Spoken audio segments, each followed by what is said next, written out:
राधे राधे, प्रणाम आप सभी लोगों को। कैसे हैं आप सब लोग? स्वस्थ होंगे। माँ भगवती आपकी मनोकामना पूर्ण करे। जय जगदम्बे। आज मैं आपको बताती हूँ बसंत पंचमी कब की है और हमें किस तरह से पूजा करनी चाहिए।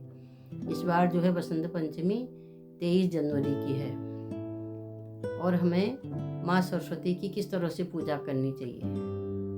बसंत पंचमी के दिन हमें माँ सरस्वती की षोडशोपचार पूजन करना चाहिए और पीला रुमाल, पीला वस्त्र पहनाना चाहिए माँ भगवती को। और पीले फूल हैं, पीली मिठाई है और जौ चढ़ते हैं, क्योंकि उसी दिन से बसंत शुरू हो जाता है।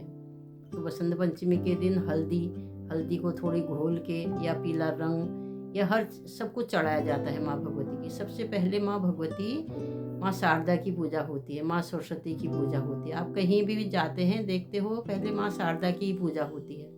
तो इसलिए हमें बसंत पंचमी के दिन माँ भगवती शारदा की, सरस्वती की अच्छी तरह से पूजा करनी चाहिए। जब हमें ज्ञान होगा तभी हम धन कमाएंगे। तो इसलिए ज्ञान का होना बहुत ज़रूरी है और ज्ञान के लिए हमें माँ भगवती, माँ सरस्वती की अच्छी तरह से आराधना करनी चाहिए।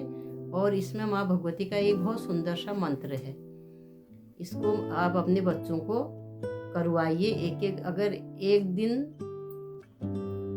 एक दिन कराओ, आप थोड़ी सी कराओ, उसके बाद फिर अपने बच्चों को ये मंत्र जरूर करवाना। ये बहुत अच्छा है सरस्वती का मंत्र। ये क्या है? ऐं वाग वादनी वद वद स्वाहा। ऐं वाग वादनी वद वद स्वाहा। ऐं में क्या है? सरस्वती आती है। ऐं शब्द जब आता है, ऐं ह्रीं क्लीं। ऐं में सरस्वती आती है, ह्रीं में महालक्ष्मी आती है, क्लीं में महाकाली आती है। तो इसलिए देखो, सबसे पहले माँ सरस्वती का ही मंत्र आता है। इसलिए कभी भी हो, माँ सरस्वती की पूजा हमें सबसे पहले करनी चाहिए, क्योंकि अगर जब ज्ञान है तभी हम आगे बढ़ेंगे। ज्ञान का होना बहुत ज़रूरी है। और बसंत पंचमी से ही ये बसंत ऋतु आ जाती है। इसी में एक सुंदर गाना भी है, आयु नवल बसंत सखी ऋतु राज कहाए, सखी ऋतु राज कहाए। तो इस तरह बसंत पंचमी के दिन रंग भी डालना चाहिए। पीला रंग जो होता है, पीला रंग चढ़ता है और हल्दी वाला रंग चढ़ता है। तो इस तरह से बसंत पंचमी के दिन हमें माँ भगवती की, माँ शारदा की बहुत अच्छी तरह से पूजा सबको करनी चाहिए। और माँ भगवती की षोडशोपचार पूजन करके, ये 2-3 मंत्र हैं माँ भगवती शारदा के, ये सबको करने चाहिए उस दिन और अच्छी तरह से पूजा करनी चाहिए। इसी दिन से होली शुरू हो जाती है। होली का मतलब नया, इसी दिन से नए पत्ते निकलते हैं।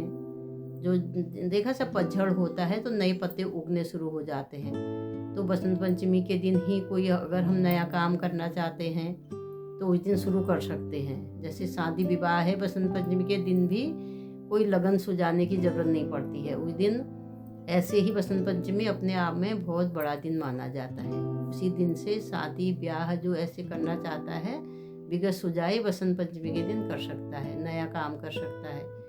जैसे कोई ये मंत्र साधना शुरू करना चाहता है तो वो भी शुरू कर सकता है। इस तरह से हमें बसंत पंचमी से ही कोई नया काम शुरू करते हैं तो बहुत अच्छा दिन माना जाता है। अगर आपको मेरी जानकारी अच्छी लगती है तो आप मेरे वीडियो को शेयर करिए, लाइक करिए और मेरे चैनल को सब्सक्राइब जरूर करिए। धन्यवाद आप सभी लोगों का। राधे राधे।